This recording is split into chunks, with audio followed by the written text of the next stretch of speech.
प्यारे बच्चों, आओ मिलकर हिंदी व्याकरण सीखें। क्या आप तैयार हैं? Are you ready? Of course आप तैयार होंगे।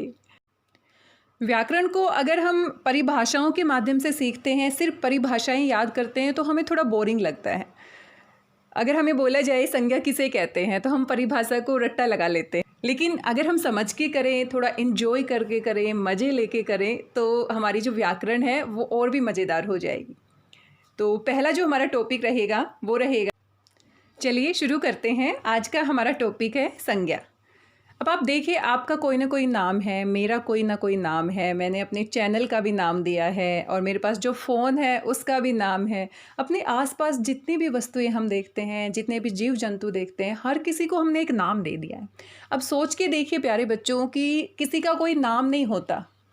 आपके घर में जो भी वस्तुएं हैं आप उनका नाम नहीं जानते, आसपास कुछ भी आपको दिखाई दे रहा है उसका नाम आप नहीं जानते, आप लोगों का नाम भी नहीं जानते, तो क्या होगा? आप किसी को बुलाएंगे, कैसे बुलाएंगे? आप किसी को बताएंगे कि मुझे ये वाली वस्तु चाहिए, आप कैसे बताएंगे? आप इशारों में बताएंगे और धीरे धीरे करके हम परेशान हो जाएंगे जब आगे वाला इंसान हमारी बात नहीं समझेगा। क्योंकि अभी अगर मुझे कुछ चाहिए, अगर मुझे एक गिलास पानी चाहिए तो मैं कह सकती हूँ मुझे एक गिलास पानी दो, और बड़ी आसानी से एक गिलास पानी हर कोई व्यक्ति समझ जाएगा।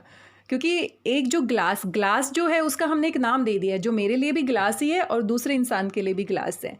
अब मेरा नाम रेखा है, कोई मुझे बुलाएगा रेखा तो मैं आराम से आ जाऊंगी, लेकिन कोई मान लो बहुत दूर में खड़ी हुई हूँ और भीड़ में कोई ऐसे ऐसे इशारे करके बुलाता है तो मुझे कैसे पता चलेगा कोई मुझे बुला रहा है? तो हमारे आसपास जितनी भी वस्तुएं हैं उन सब का एक नाम होता है। और अगर बहुत ही आसान भाषा में हम समझे कि संज्ञा क्या होती है, तो जो नाम होते हैं उन्हीं को हम क्या कहते हैं? संज्ञा। हमारे आसपास जो भी वस्तु है उन्हीं को हम संज्ञा कहते हैं। इंग्लिश ग्रामर में भी आप पढ़ते हैं नेमिंग वर्ड्स, कि जितने भी आसपास कुछ भी दिखाई आपको दे रहा है, हर वस्तु का हमने एक नाम दे दिया है, हर इंसान का हमने एक नाम दे दिया है, जानवरों के भी नाम हैं। तो हमें बिल्कुल प्रॉब्लम नहीं होती कि हम किसके बारे में बात कर रहे हैं, हमें क्या चाहिए। बड़ी आसानी से हम उसका नाम लेते हैं और उसके बारे में हम कोई भी कार्य कर सकते हैं।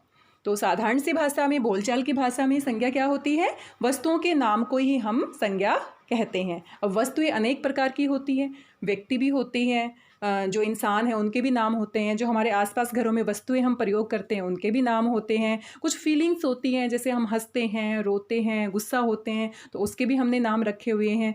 तो ये सारी जो भी फीलिंग्स हैं हमारी, जो भी वस्तुएं हैं, जो भी इंसान है, जीव जंतु है, आसपास कुछ भी दिखाई देता है, कुछ भी हम महसूस करते हैं, उन सभी के नामों को ही हम क्या कहते हैं? संज्ञा। तो चलिए संज्ञा की परिभाषा करते हैं। अब जैसे मैंने आपको बताया है, जैसे मैंने आपको समझाया, वैसे तो पेपर में नहीं लिख सकते, पेपर में तो हमें मार्क्स मिलेंगे, तो हमें अच्छे से लिखना पड़ेगा। तो संज्ञा किसे कहते हैं? अब जो चीज़ें जिनके नाम होते हैं बारी बारी से उन्हीं को अरेंज करेंगे हम। किसी व्यक्ति यानी कि किसी भी इंसान का नाम, किसी व्यक्ति, वस्तु, कोई भी वस्तु जो हमें आसपास दिखाई देती है उसका नाम, स्थान, अब जगह के भी नाम होते हैं, प्राणी, जीव जंतुओं के भी नाम होते हैं, या भाव के नाम का बोध करवाने वाले शब्द संज्ञा कहलाते हैं।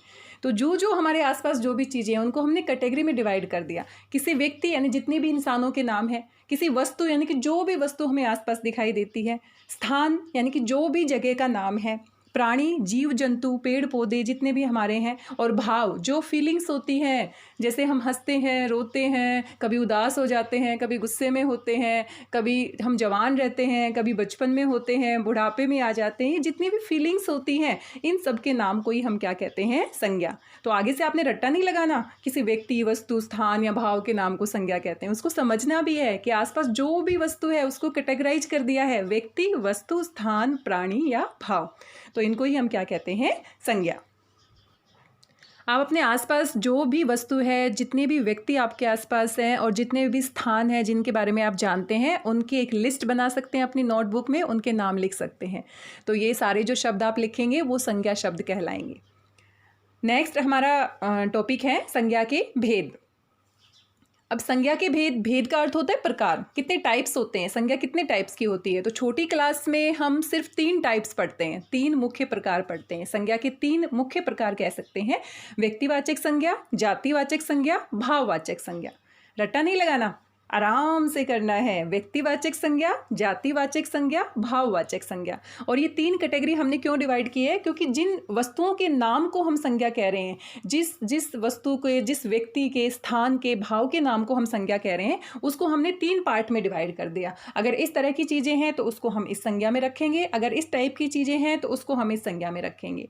तो व्यक्तिवाचक संज्ञा, जातिवाचक संज्ञा, भाववाचक संज्ञा, ये संज्ञा के मुख्य 3 भेद हैं जो हम छोटी क्लासेज में पढ़ते हैं।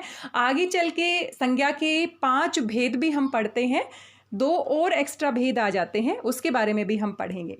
तो सबसे पहले एक एक करके हम पढ़ेंगे व्यक्तिवाचक संज्ञा के बारे में, उसके बाद हम पढ़ेंगे जातिवाचक संज्ञा के बारे में, और उसके बाद हम पढ़ेंगे भाववाचक संज्ञा के बारे में। अगर आपको संज्ञा की परिभाषा समझ में आ जाती है तो सबसे पहला जो भाग है व्यक्तिवाचक संज्ञा बड़ी आसानी से आप कर लेंगे। किसी प्राणी, वस्तु या स्थान के व्यक्तिगत नाम को व्यक्तिवाचक संज्ञा कहते हैं। कोई भी प्राणी, कोई भी वस्तु, कोई भी स्थान, आप सभी का अपना एक नाम है, एक विशेष नाम है, मेरा भी एक नाम है। तो किसी भी व्यक्ति या वस्तु या स्थान, प्राणी के नाम को हम व्यक्तिवाचक संज्ञा कहते हैं।